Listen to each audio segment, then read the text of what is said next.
Hello friends, good morning. तो हम आपका स्वागत करते हैं हमारे YouTube channel knowledge with Rishabh पर। देखिए, हम लोग जो अब स्टार्ट करेंगे वो स्टार्ट करेंगे चैप्टर 3 तत्वों का वर्गीकरण एवं गुणधर्मों में आवर्तिता। ठीक, ये क्लास 11th का है चैप्टर 3। चैप्टर 1 और चैप्टर 2 पूरा हो चुका है, उसको प्लेलिस्ट में है, आप लोगों ने अगर नहीं देखा है तो वहां पर जाकर के देख सकते हैं। ठीक, देखिए यहाँ क्लास 11th का जो चैप्टर 3 है उसका एक लेक्चर हम बनाए हैं, है ना। ठीक, जिसमें हम डोबेराइनर के त्रिक नियम और न्यूलैंड का अष्टक नियम, न्यूलैंड का अष्टक नियम, इन दो बातों पर चर्चा किए थे। ठीक, कि डोबेराइनर का त्रिक नियम क्या था, तीन तीन का पेयर बनाए थे। ठीक, और फिर वो फेल क्या हो, सॉरी, उसके डिमेरिट क्या थे, दोष क्या थे। फिर न्यूलैंड का अष्टक नियम, मतलब न्यूलैंड का कहना था कि हर आठवां इलेक्ट्रॉन जो होगा वो अपने पहले वाले इलेक्ट्रॉन का क्या होगा, पहले वाला, जैसे मान लीजिए ऐसे है, ठीक है, तो जो आठवां तत्व आएगा वो पहले वाले तत्व से सिमिलैरिटी शो करेगा इस। ठीक है, तो ये न्यूलैंड का अष्टक नियम था कि हर आठवां तत्व जो होगा अपने पहले वाले तत्व से क्या करेगा, सिमिलैरिटी शो करेगा। इसी प्रॉपर्टी को क्या कहा गया था, आवर्तिता। ठीक, किसमें सिमिलैरिटी शो करेगा, तो भौतिक और रासायनिक गुण में सिमिलैरिटी शो करेगा, भौतिक व रासायनिक गुण में, है ना। ठीक, फिर इसके दोष भी बताए गए थे। अब हम लोग जो पढ़ेंगे, जो थर्ड पढ़ेंगे, ठीक है, जो थर्ड पढ़ेंगे वो हम पढ़ेंगे मेंडलीफ के बारे, मेंडलीफ की आवर्त सारणी। ठीक, देखिए ये अभी पूरा थ्योरेटिकल चीज है। अब जो हम थर्ड पढ़ेंगे वो पढ़ेंगे मेंडलीफ की आवर्त सारणी, मेंडलीफ की आवर्त सारणी। कि मेंडलीफ ने क्या किया, जैसे उस समय लगभग 63 एलिमेंट नोन थे, 63 तत्व ज्ञात थे। मेंडलीफ ने उन सभी 63 तत्व को अरेंज किया था, है ना, परमाणु भार के बढ़ते क्रम पर। ठीक, मेंडलीफ और क्या किए थे मेंडलीफ, तो मेंडलीफ जो थे वो आवर्त और वर्ग, ठीक है, ये बनाए थे। ठीक, अब कितना वर्ग बनाए थे, कितना वर्ग बनाए थे, ये अब जब हम आपको दिखाएंगे तो उसमें बता देंगे। ठीक, अभी हम बस ये देख रहे हैं कि क्या क्या चीज है इसमें। फिर उसके बाद फोर्थ पे हम पढ़ेंगे एक मेंडलीफ की आवर्त सारणी। ठीक, लेकिन मेंडलीफ के आवर्त सारणी में भी कुछ दोष थे। ठीक, जैसे दोस्त कुछ दोस्त बताए तो मेंडलीफ का कहना था कि तत्व को परमाणु भार के बढ़ते क्रम में रखना है। ठीक, लेकिन मेंडलीफ ने अपने ही बात का अपने मतलब इनके अपना जो नियम था उस नियम को ही फॉलो नहीं किए। ठीक, दूसरा कह रहे थे ये जो कहते थे कि जो सेम जिन एलिमेंट की प्रॉपर्टी सेम है। ठीक, मेंडलीफ का कहना था, पहला तो ये था कि अगर परमाणु क्रमांक जो है, परमाणु भार के बढ़ते क्रम में रखेंगे। ठीक है, लेकिन मेंडलीफ ने अपने ही जो बात था उसको नहीं माना। ठीक है, और दूसरा इन्होंने कहा था कि जो सेम एलिमेंट है, ठीक, जिनका ऐसे तत्व जिनके भौतिक और रासायनिक गुण समान है उनको एक में रखा। ठीक, और जिनके अलग अलग थे उनको, जिनके भौतिक और रासायनिक गुण थे उनको एक में रखा था, और जिनके भौतिक और रासायनिक गुण अलग थे उनको अलग अलग रखा।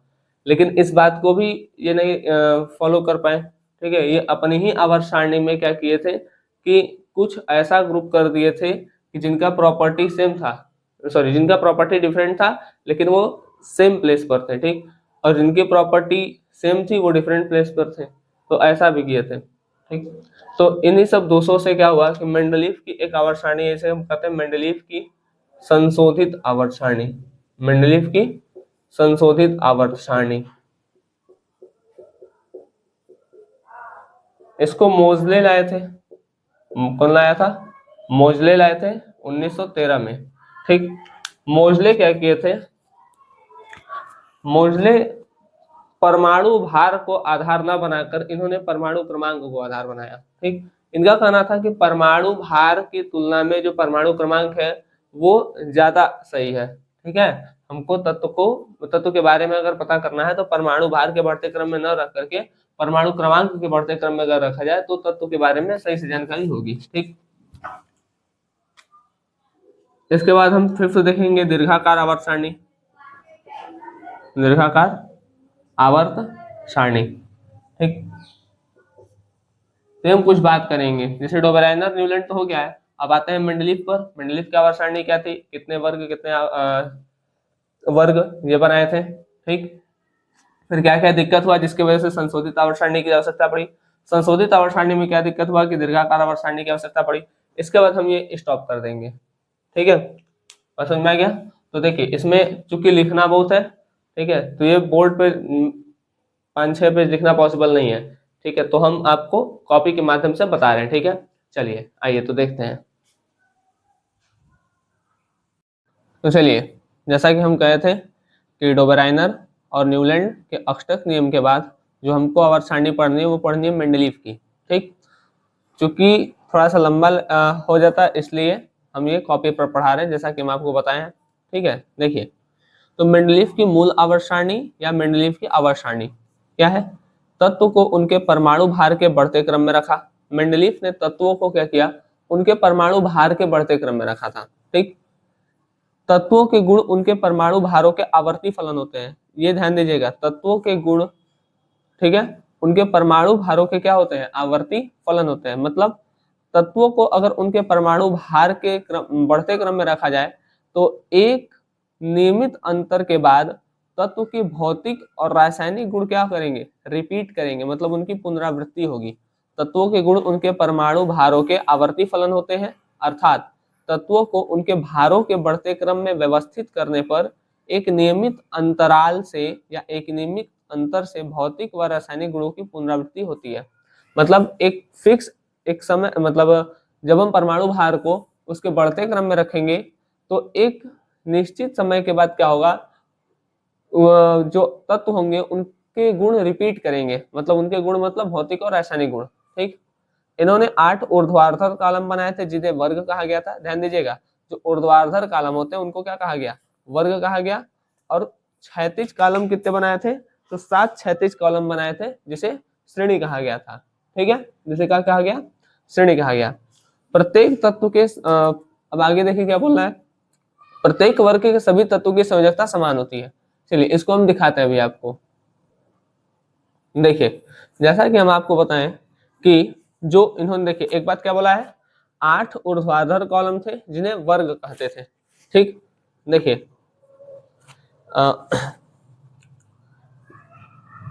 1 2 3 4 5 6 7 8, ठीक। ये वाला लाइन है, ये ऊर्ध्वाधर कॉलम है, मतलब 90 डिग्री पे जो है उसको ऊर्ध्वाधर कॉलम बोला है, ठीक है। बात समझ में आ रहा है। और जो ये ऐसे क्षैतिज रेखाएं हैं, ठीक है, ये तो ये कितने हैं, क्षैतिज रेखाओं की संख्या 7 है और जो ऊर्ध्वाधर रेखाएं हैं उनकी संख्या 8 है, ठीक। तो यही बोला है कि जो 8 ऊर्ध्वाधर कॉलम है उन्हें वर्ग और जो 7 क्षैतिज कॉलम है उन्हें श्रेणी, ठीक है। ये हो गया आपका वर्ग, इसको वर्ग भी कह सकते हैं, ग्रुप भी कह सकते हैं, ठीक। जैसे ग्रुप है या इसको वर्ग भी बोल सकते हैं, ठीक है। तो जो 8 ये ऊर्ध्वाधर कॉलम है इसको समूह कह लीजिए या वर्ग कह लीजिए, ठीक। और जो ये 7 क्षैतिज कॉलम है इसको आवर्त कहते हैं, ठीक है, या श्रेणी बोल लीजिए, ठीक। अब देखिए, तो ये बात बताएं। अब इसमें क्या बोला है कि जैसे एक ग्रुप है, जैसे अगर मान लीजिए हम इसी को ले लें, हाइड्रोजन को, ठीक, इस वाले को, तो देखिए इसमें एक लाइन बोला है, प्रत्येक वर्ग के सभी तत्व की संयोजकता समान होती है, प्रत्येक वर्ग के, ठीक है। मतलब फर्स्ट वर्ग जब हम देखेंगे तो इसकी संयोजकता सेम होगी, सेकेंड वर्ग की संयोजकता सेम होगी, थर्ड वर्ग की संयोजकता सेम होती, फोर्थ वर्ग की संयोजकता सेम होगी। अब जिसको संयोजकता नहीं समझ में आता है वो थोड़ा सा ध्यान दीजिएगा। देखिए संयोजकता क्या होता है, यहाँ पे हम बता दे रहे हैं। देखिए संयोजकता, इसको इंग्लिश में कहते हैं वैलेंसी, इसको इंग्लिश में क्या कहते हैं, वैलेंसी। जैसे त्यागे गए या ग्रहण किए गए इलेक्ट्रॉन की संख्या को संयोजकता कहते हैं, को संयोजकता कहते हैं। जैसे कितना इलेक्ट्रॉन ग्रहण किया है या कितना इलेक्ट्रॉन का त्याग किया है। जैसे मान लीजिए सोडियम है, तो सोडियम का परमाणु क्रमांक 11 होता है, ठीक, सोडियम का परमाणु क्रमांक 11 होता है। तो इसको जब हम बनाएंगे तो पहले में 2 इलेक्ट्रॉन आएगा, दूसरे में 8 इलेक्ट्रॉन आएगा, 8 2 10, और तीसरे में 1 इलेक्ट्रॉन आएगा, ठीक। तो 1 इलेक्ट्रॉन ये क्या करेगा, तो ये हर एलिमेंट चाहता है कि हमारा अष्टक कंप्लीट हो, या अष्टक नहीं, अष्टक कंप्लीट नहीं करना चाहता है, दरअसल वो अपना कोष पूरा करना चाहता है। जैसे पहले कोष में 2 इलेक्ट्रॉन होने चाहिए और बाकी के सब में कम से कम 8 8 इलेक्ट्रॉन होने चाहिए, ठीक। तो ये चाहेगा कि हमको 7 इलेक्ट्रॉन मिल जाए। अच्छा, एक रास्ता ये है कि 7 इलेक्ट्रॉन इसको मिल जाए, और दूसरा ये है कि 1 इलेक्ट्रॉन निकाल दे। अगर 1 निकाल देगा तो ये वाला सेल गायब हो जाएगा, ये, ठीक, तब भी 8 इलेक्ट्रॉन हो जाएगा, और अगर 7 मिल जाएगा तब भी 8 इलेक्ट्रॉन हो जाएगा। तो इसके लिए आसान क्या है, तो आसान है 1 इलेक्ट्रॉन निकाल देना, तो सोडियम की संयोजकता हो जाती है 1, इसलिए, और अगर इलेक्ट्रॉनों का त्याग होता है तो +1 और इलेक्ट्रॉन ग्रहण होता है तो -1, ठीक। तो जब हम देखेंगे हाइड्रोजन, तो हाइड्रोजन की संयोजकता कितनी होती है, 1। लिथियम, देखिए वाह्यतम कोष में जो इलेक्ट्रॉन होते हैं, ठीक है, वही इनकी संयोजकता है, देखिए ध्यान से। जैसे हाइड्रोजन, हाइड्रोजन का 1, ठीक। लिथियम, लिथियम में क्या होता है, लिथियम परमाणु क्रमांक 3 है, तो 2,1, ठीक, बाहर 1 इलेक्ट्रॉन है। फिर है आपका सोडियम 281, देखिए बाहरी कोष में जो इलेक्ट्रॉन है वही क्या है, 1 है, मतलब इस सबकी संयोजकता क्या है, सेम है। ऐसे जब हम दूसरे वर्ग में जाएंगे तो उसकी संयोजकता 2 आएगी, तीसरे वर्ग में जाएंगे तो 3 आएगी, चौथे वर्ग में जाएंगे तो 4 आएगी, ठीक है।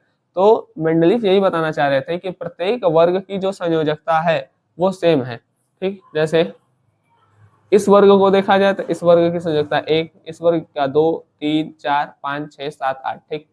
अच्छा, और इसमें कुछ बात आप ऐड कर सकते हैं, जैसे मेंडलीफ ने हर एक वर्ग को 2 पार्ट में बांटा था, A B A B A B, ठीक है, ऐसे बांटे थे, इसको भी बता सकते हैं, ठीक। इस चीज को भी आप बता सकते हैं कि मेंडलीफ ने जो श्रेणी, मतलब मेंडलीफ की जो श्रेणी थी उसमें चौथे जो 7 है, तो चौथे श्रेणी में चौथे श्रेणी में सॉरी चौथे आवर्त में 2 श्रेणी बनाया था, ठीक है, जैसे 4 5, पांचवें में 2 बनाया था, छठवें में 2 बनाया था, तो ये भी बता सकते हैं, ठीक है। तो ये मेंडलीफ का बात था, मतलब मेंडलीफ ने अपने आवर्त सारणी में क्या बताया, जो तत्व है वो उनके परमाणु भार के बढ़ते क्रम में रखा था, तत्वों के, ठीक है, और क्या बताया कि भाई जो तत्व हैं उनकी प्रॉपर्टी एक समय के बाद क्या करेगी, रिपीट करेगी, और कैसी property, physical and chemical property repeat करेगी, ठीक। 8 ऊर्ध्वाधर कॉलम, मतलब ये वाला ऐसे, ठीक, ये 8 ऊर्ध्वाधर कॉलम थे जिनको इन्होंने क्या कहा था, वर्ग कहा। 7 क्षैतिज कॉलम थे, ठीक है, क्षैतिज मतलब ये, ठीक, इसको उन्होंने क्या नाम दिया, श्रेणी नाम दिया, ठीक है। ऊर्ध्वाधर कॉलम को क्या नाम दिए थे, वर्ग, और क्षैतिज कॉलम को क्या नाम दिए थे, श्रेणी, ठीक। ध्यान रखिएगा प्रत्येक वर्ग के सभी तत्वों की संयोजकता समान होती है, ठीक है, समान होती है, आगे लिख लीजिएगा, होती है, ठीक, ये चीज।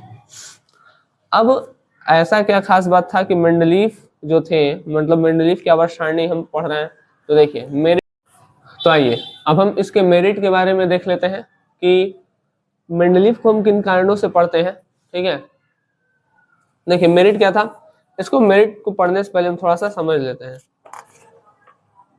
देखिए मेंडलीफ ने सबसे पहला काम क्या किया था, मेंडलीफ की सबसे बड़ी उपलब्धता ये थी कि उस समय के जितने एलिमेंट नोन थे, ठीक है, जितने भी एलिमेंट क्या थे, ज्ञात थे, जैसे उस समय लगभग 60 प्लस किसी किसी बुक में, या 63 अप्रॉक्स, ठीक है, इतना ही है। तो उन्होंने इन सभी 63 एलिमेंट को क्या किया था, अरेंज किया था या व्यवस्थित कर दिया था, ठीक है, इन सभी एलिमेंट को क्या किया, व्यवस्थित किया। पहली तो उपलब्धता इनकी यही थी।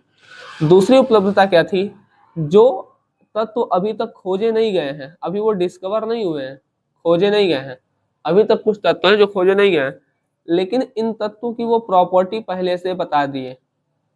सोचिए जो तत्व अभी खोजे ही नहीं गए हैं, उस तत्व की प्रॉपर्टी को पहले ही प्रिडिक्ट कर दे रहे हैं कि भविष्य में जब ये खोजा जाएगा तो यही प्रॉपर्टी होगा इसका, ठीक है। तो इनकी दूसरी उपलब्धता ये थी। और क्या था, देखिए अच्छा तीसरी इनकी उपलब्धता एक तो यही है कि 63 एलिमेंट को व्यवस्थित किया, और किस आधार पर, परमाणु भार के बढ़ते क्रम पर, परमाणु भार के बढ़ते क्रम पर। ठीक है, तो ये इनकी उपलब्धता थी। इसको हम पढ़ लेते हैं। देखिए यहाँ सभी 63 तत्व को उनके परमाणु भार के बढ़ते क्रम में व्यवस्थित किया गया। मतलब उस समय 63 तत्व ज्ञात थे, तो उन्होंने 63 तत्व को परमाणु भार के बढ़ते क्रम में व्यवस्थित कर दिया। आवर्त गुण को परमाणु भार के आधार पर व्यवस्थित किया गया, ऊपर वाला ही लाइन है। अज्ञात तत्वों के लिए रिक्त स्थान, अभी बताएं कि जो तत्व अभी डिस्कवर ही नहीं हुए हैं उन सभी तत्वों की क्या किए, उन सभी तत्वों को पहले ही बता दिए कि भविष्य में जब ये खोजा जाएगा तो इसकी प्रॉपर्टी यही होगी। तो जो तत्व अभी ज्ञात नहीं हुए उनके गुण को पहले ही बता देना। जैसे एका एल्यूमिनियम की सारी प्रॉपर्टी गैलियम से मैच करती है, एका सिलिकॉन की सारी प्रॉपर्टी जर्मेनियम से मैच करती है। समझ में आ गया? जैसे जो तत्व नहीं खोजे गए थे ना, जैसे तो वो ए का यूज कर देते थे। जैसे मान लीजिए ए खोज लिया गया है, ठीक, सॉरी मान लीजिए बी खोज लिया गया है और ए नहीं खोजा गया है, तो इसका नाम रख देते थे ए का बी। मतलब भविष्य में जब खोजा जाएगा तो इससे मैच करेगा इसका प्रॉपर्टी। ठीक है, ऐसे। लेकिन फिर भी मेंडलीव की आवर्त सारणी में कुछ दोष थे। ठीक है, इतना करने के बाद भी इनकी आवर्त सारणी में कुछ दोष आ गए। क्या दोष है? देखिए, इन्होंने टेल्यूरियम व आयोडीन को परमाणु भार के बढ़ते क्रम में नहीं रखा, इन्होंने टेल्यूरियम के बाद आयोडीन को रखा। देखिए, कहने का मतलब यह है कि इनका कहना था कि भाई तत्व को परमाणु भार के बढ़ते क्रम में रखना है। ध्यान दीजिए, यहाँ देखिए, यहाँ पर आपको दिख रहा होगा टेल्यूरियम और यहाँ पर दिख रहा होगा आयोडीन। ठीक, हम थोड़ा सा जूम कर देते हैं कि आप लोग अच्छे से देख लीजिए इसको।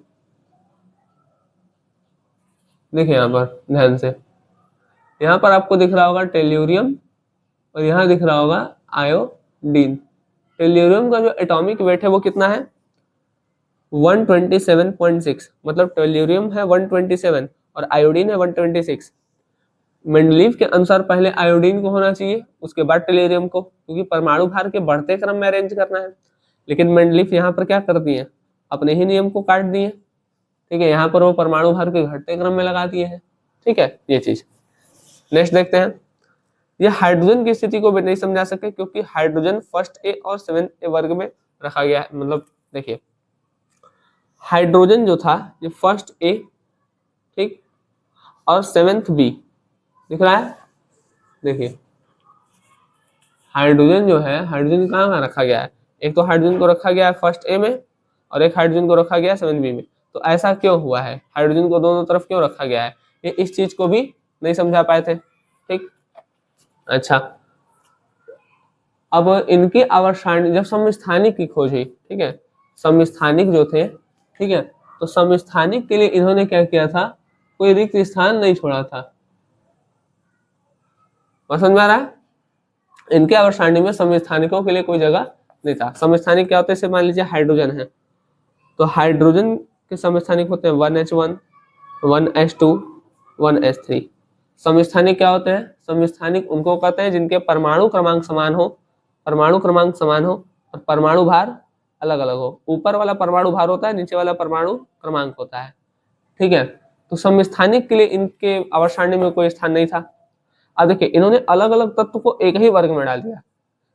इनके अनुसार क्या था कि जो अलग अलग तत्व थे उनको अलग अलग वर्ग में रखना है और जो समान गुणधर्म वाले तत्व हैं उनको एक वर्ग में रखना है। ठीक है, लेकिन इन्होंने फिर वही अपना ही नियम को काट दिया। देखिए, जैसे इनको हम पहला बता रहे हैं, ठीक है, इन्होंने अलग अलग तत्व को एक ही वर्ग में डाल दिया। इनका कहना था कि अलग अलग तत्व अलग अलग वर्ग में रहेंगे। ठीक, ध्यान दीजिए यहाँ पर। जैसे यहाँ पर अगर हम आपको बताएं,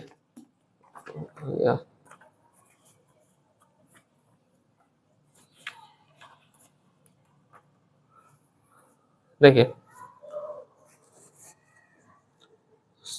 सोडियम को दिख रहा होगा शायद, ये हो गया सोडियम, ठीक, पोटेशियम, रुबिडियम। ठीक, तो ये जो कॉपर और सिल्वर है, ठीक है, तो सोडियम, पोटेशियम, रुबिडियम के साथ कॉपर और सिल्वर को डाल दिए, जबकि ये दोनों का प्रॉपर्टी अलग अलग है। ठीक है, रुबिडियम का, कॉपर का अलग है, सिल्वर का अलग। जैसे एक बता रहे हैं, जैसे पोटेशियम +1 रखता है ना, पोटेशियम की पोटेशियम के पास +1 चार्ज है और कॉपर के पास 2+ होता है, कभी कभी 3+ भी होता है, सिल्वर के पास 2+ होता है। ठीक है, तो ये जो अलग अलग भौतिक और रासायनिक गुण वाले तत्व हैं उनको सेम वर्ग में डाल दिए।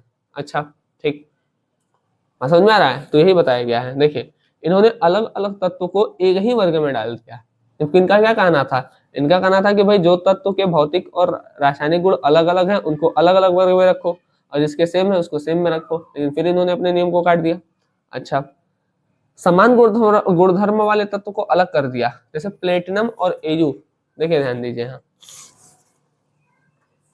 प्लेटिनम हो गया,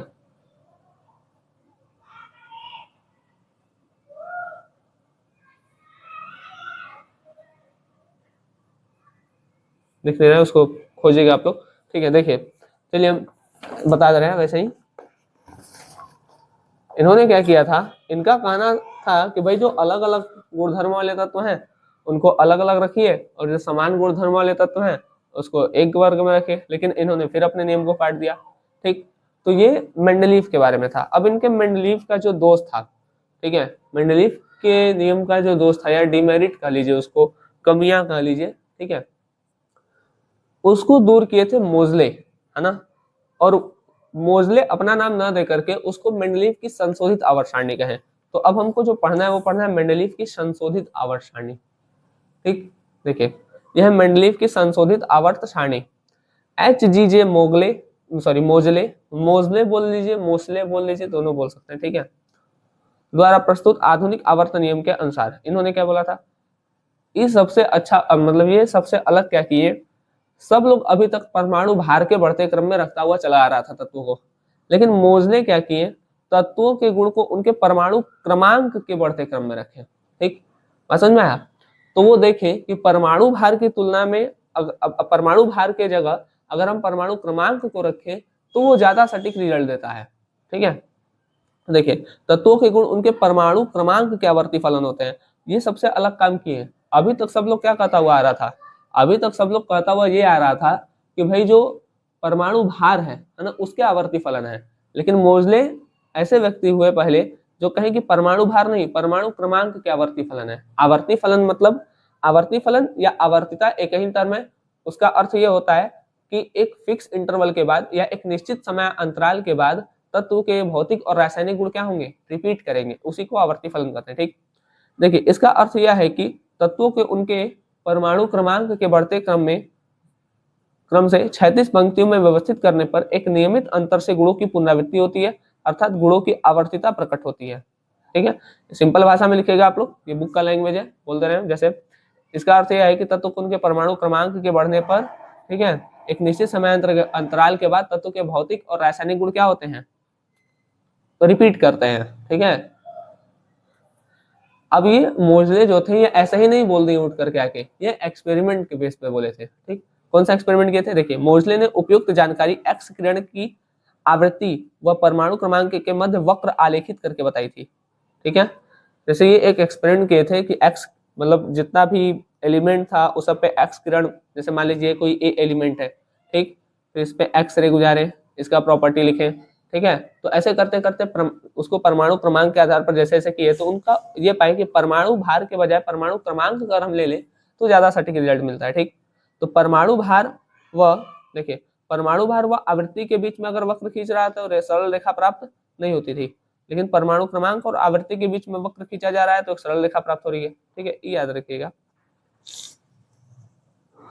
इसी आधार पर मोजले ने दर्शाया कि परमाणु द्रव्यमान या परमाणु भार की तुलना में किसी तत्व का परमाणु क्रमांक उस तत्व के गुणों को दर्शाने में अधिक सक्षम है। मतलब परमाणु भार के तुलना में परमाणु क्रमांक ज्यादा सक्षम है किसी तत्व के गुण को बताने में, ठीक। तो मोजले कुछ नहीं, सॉरी, मोजले क्या किए, मोजले परमाणु भार को न लेकर के परमाणु क्रमांक को लिए। वो कहें कि परमाणु क्रमांक के अगर बढ़ते क्रम में हम रख रहे हैं तो क्या होगा, तो तत्व के गुण एक नियमित समय अंतराल के बाद क्या करेंगे, आवर्तिता दिखाएंगे, ठीक है। किस बेस पर कहे थे, किस आधार पर, तो ये एक एक्सपेरिमेंट किए थे, एक्स किरण एक्सपेरिमेंट, ठीक है, समझ में आया। और एक्स किरण एक्सपेरिमेंट किए थे, उस आधार पर इन्होंने बताया था। विशेषता क्या है, देखिए आधुनिक आवर्त सारणी, मेंडलीव की संशोधित आवर्त सारणी या मोजले की आवर्त सारणी, ठीक है।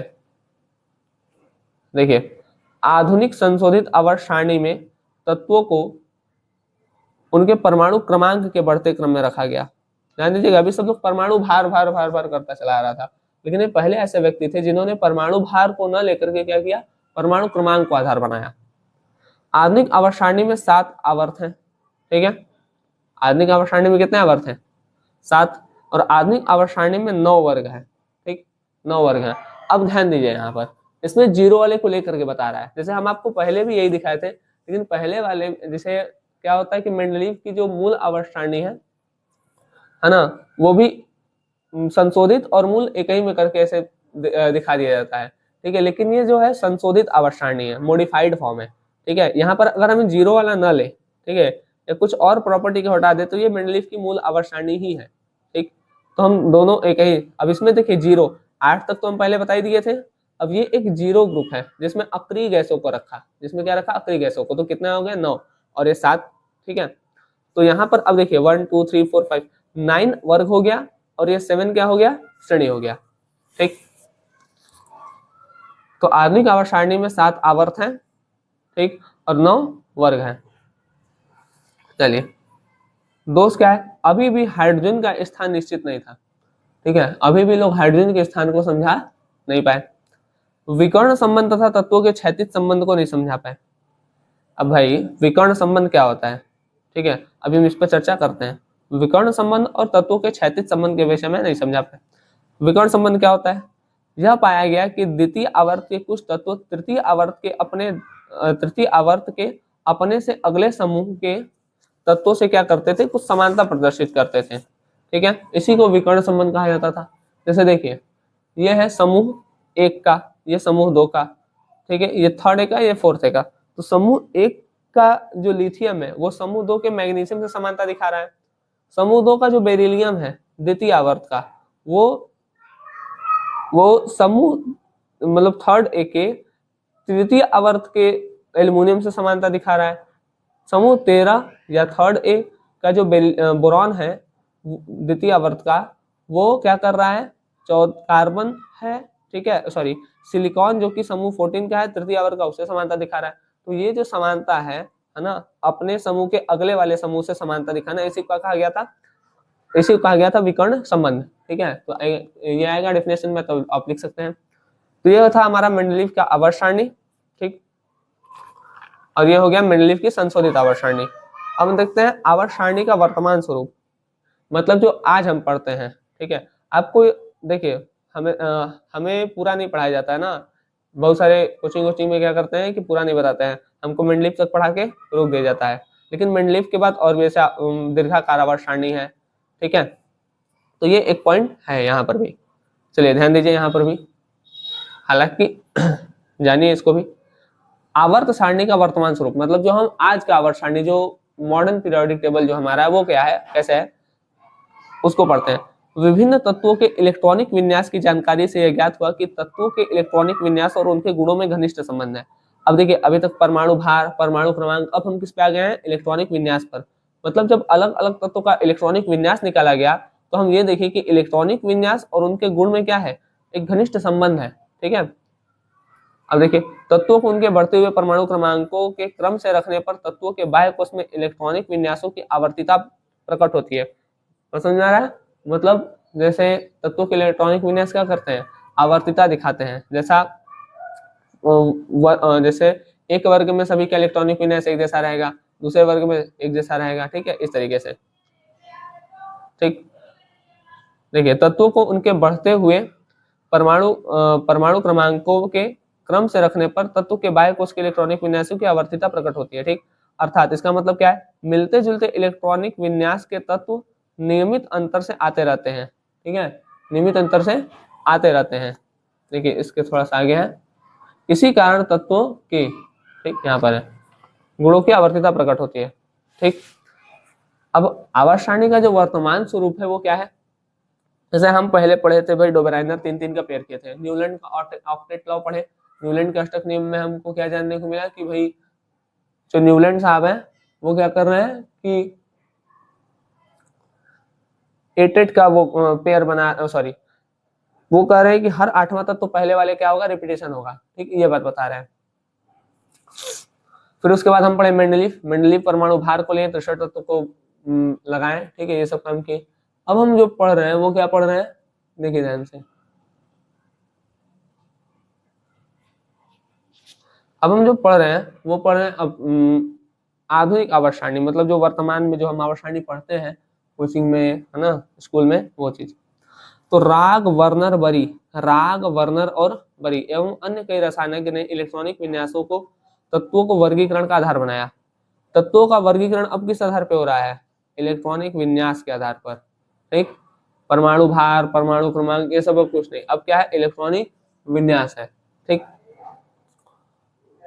अब देखिए, आधार मानकर एक आवर्त सारणी निर्मित की जिसे दीर्घाकार, इलेक्ट्रॉनिक विन्यास को आधार मानकर एक आवर्त सारणी बनाए, इसे दीर्घाकार या प्रवर्धित आवर्त सारणी कहते हैं।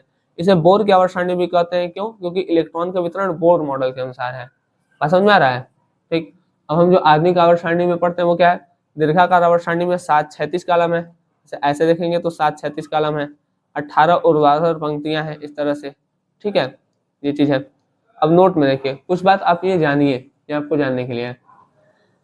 जैसे 92 मतलब यूरेनियम से आगे के तत्व को ट्रांस यूरेनियम तत्व कहते हैं, 92 से 103 तक। तो और 103 से आगे के सभी को ट्रांस एक्टिनाइड तत्व कहते हैं, ये कृत्रिम विधि से बनाए गए हैं, ठीक। लैंथेनाइड जो कि 57 है के 14 तत्व को 4F में रखा, और एक्टेनाइड जो कि 89 पर है, ठीक है, इसके आगे तत्व को 5F में रखा, ठीक है। अब थोड़ा सा आवर्त सारणी को हम देख भी लेते हैं। अच्छा, एक चीज आप ये भी जान जाइए, जैसे देखिए, जब हम मेंडलीव के आवर्त सारणी को पढ़ते हैं तो यहाँ पे ना RH, RH2, ठीक है, ये लिखा है, RH3, RH4, तो ये क्या है? देखिए, जैसे अगर हम यहीं पे देखें, ठीक है, हाइड्रोजन को देखें, तो एक हाइड्रोजन जो है, ठीक है, एक हाइड्रोजन से कंबाइन करके H2 बना लेगा, ठीक। एक हाइड्रोजन से कंबाइन करके क्या बना लेगा? H2 बना लेगा, ठीक।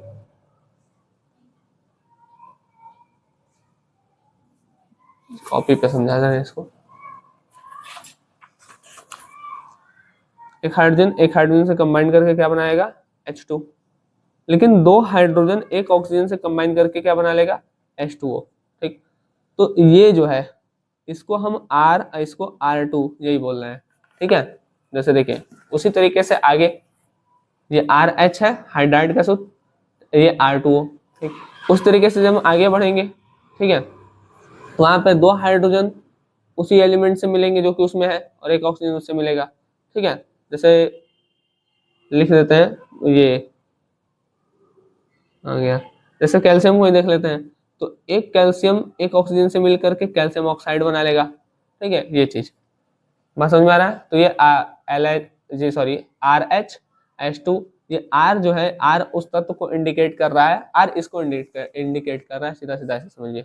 देखिए, सॉरी, ठीक है, ये R मतलब ये, ठीक है, हाइड्रोजन, ठीक, लिथियम, सोडियम, पोटेशियम, R2 मतलब ये, तो जो R है वो ये सब है, और जो H2H उसके आगे लगा है तो वो उतना हाइड्रोजन या उतना ऑक्सीजन जुड़ रहा है, ठीक, ये बात है।